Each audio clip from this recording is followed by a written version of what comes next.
So I want to tell you one of my favorite stories about the power of body language.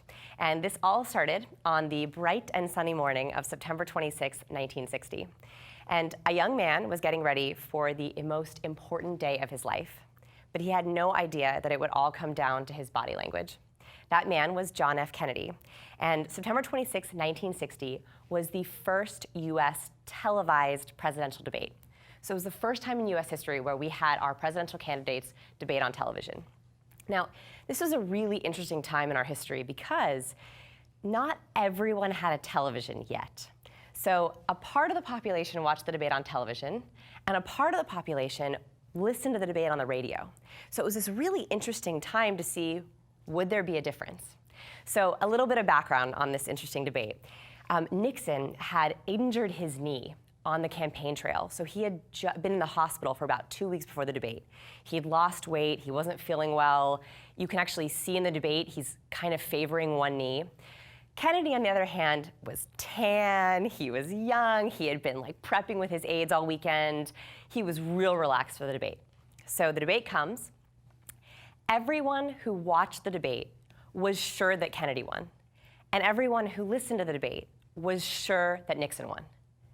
It was the first time in U.S. history where a presidential debate caused a huge discrepancy in the votes and what people thought happened. So this is incredible, right? That you think that how could everyone listen? They heard something totally different than what the people in the televised audience heard, which is really what they saw. Now, that ended up costing Nixon the election. John F. Kennedy won, and in Nixon's memoir, he said that he believed it was that debate, his body language in that debate, that cost him the election. That body language. It came out later as well that Kennedy did pull quite a sneaky trick. Didn't he say in front of Nixon, "I don't need makeup"? So Nixon said, "Oh, in that case, I better not wear makeup either." And Kennedy snuck off and got his face done.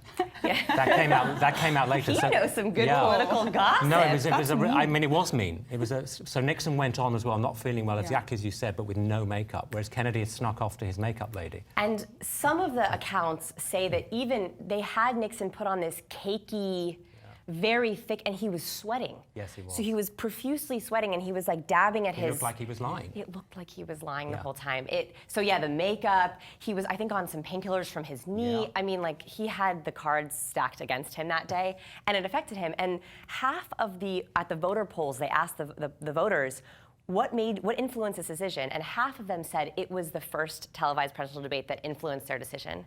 So I think that this means that body language is incredibly important because there wasn't another presidential televised debate for 16 years. That's how powerful this debate was. Nixon refused to do it again, and Lyndon B. Johnson was like, no way. I'm not going on television and doing that. So it took 16 years for someone to get brave enough for them to get coaches to be able to feel like they could actually go on and show the right body language. So that's how powerful our nonverbal behavior can be.